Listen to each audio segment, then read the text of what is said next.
Beauty, Blood, and Immortality. It is a tale whispered across empires, from the temples of Byblos to the banks of the Tigris to the shrines of Greece and Rome. The story of a god so beautiful that even the goddess of love could not resist him. A youth who died too young, slain by a wild beast, yet whose blood gave birth to flowers, and whose soul returned from the underworld again and again. This is the myth of Adonis, the god of beauty, of passion, of rebirth. A love story woven with tragedy, death, and the eternal promise of renewal. Chapter 1. From Adon to Adonis.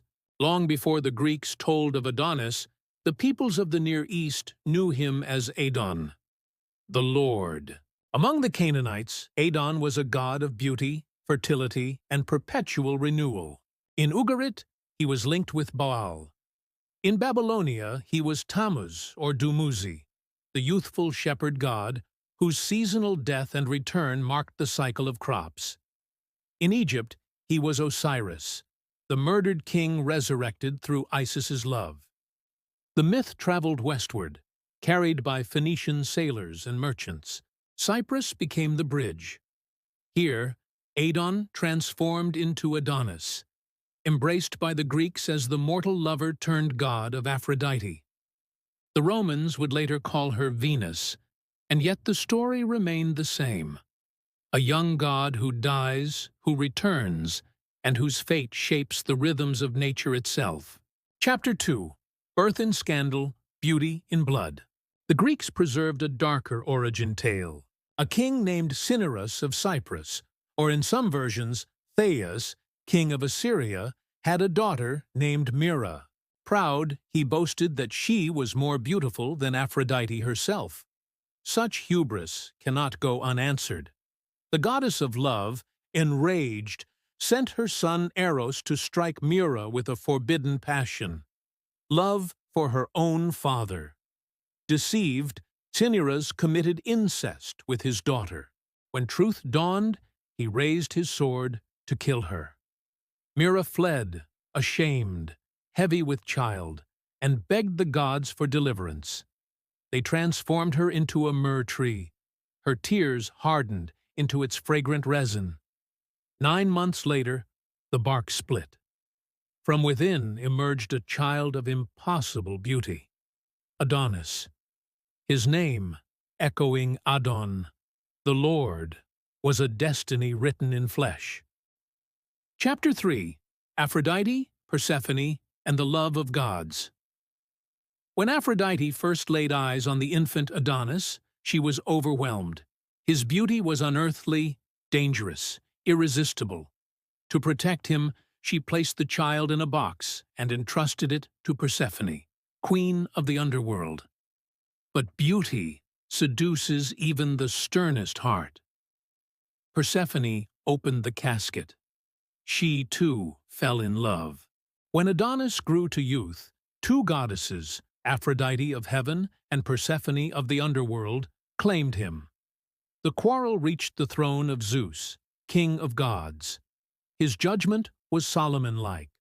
4 months Adonis would spend with Persephone, 4 with Aphrodite, 4 as he pleased. Adonis, smitten beyond reason, gave his free months to Aphrodite. For 2/3 of each year, love triumphed over death.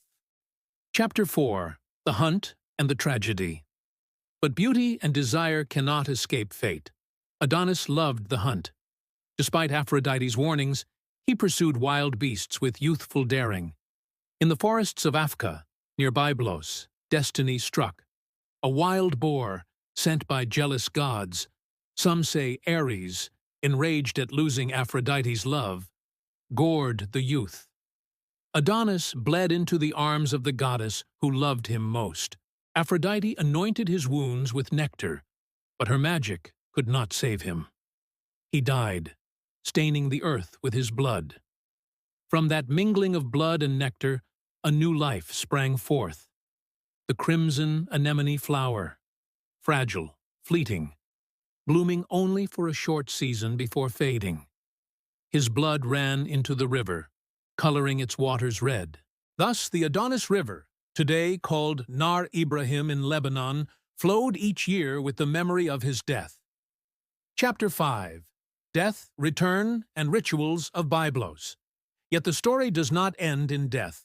As Osiris in Egypt, as Tammuz in Babylon, as Adon in Canaan, so too Adonis rose again. Bound by Zeus's decree, he returned from the underworld to Aphrodite's embrace. Death yielded to life, winter to spring. The people of Byblos remembered. Each year they mourned Adonis with cries and ritual wounding, beating their breasts in grief. For days, lamentations filled the land. Then, suddenly, joy erupted, for Adonis was alive again. The mourning turned to celebration, the funeral to resurrection. Lucian of Samosata, in the 2nd century CE, described these rites. The people believed Adonis's blood stained their river red each year, a sign to begin mourning. Perhaps it was red soil washing downstream. To them, it was proof of divine truth. The young god dies, the young god returns. These rites spread across Phoenician cities, into Greece, into Rome. Women planted Adonis gardens, shallow pots of fast-sprouting seeds that bloomed quickly and withered swiftly, symbols of fleeting beauty and ephemeral life. Chapter 6. Legacy and Eternal Meaning. Adonis's myth is more than romance. It is a mirror of agricultural cycles: seed, decay, rebirth. It is the cry of winter giving way to spring, of death never having the last word. For the Canaanites, he was Adon, lord of fertility. For Babylonians, Tammuz, lamented by Ishtar. For Egyptians, Osiris, reborn through Isis. For Greeks, the mortal beloved of Aphrodite. For Romans, the youthful consort of Venus. Even today, echoes linger. In Nowruz celebrations of Persia and Central Asia, in Levantine folklore, in flowers that bloom briefly then fade, Adonis still lives. His story inspired poets from Ovid to Bion of Smyrna, painters of the Renaissance, composers of operas. Each retold the eternal theme: love so powerful it defies the grave. The eternal youth, Adonis, is the god who dies, and the god who returns. Every red flower, every spring thaw, every ritual of rebirth carries his memory. His myth was not merely a tale of beauty and love, but a universal meditation on life itself, its fragility, its cycles, its renewal. Through Aphrodite's tears, through Persephone's bargain, through the anemone that blooms from his blood, Adonis whispers across the ages, love is stronger than death.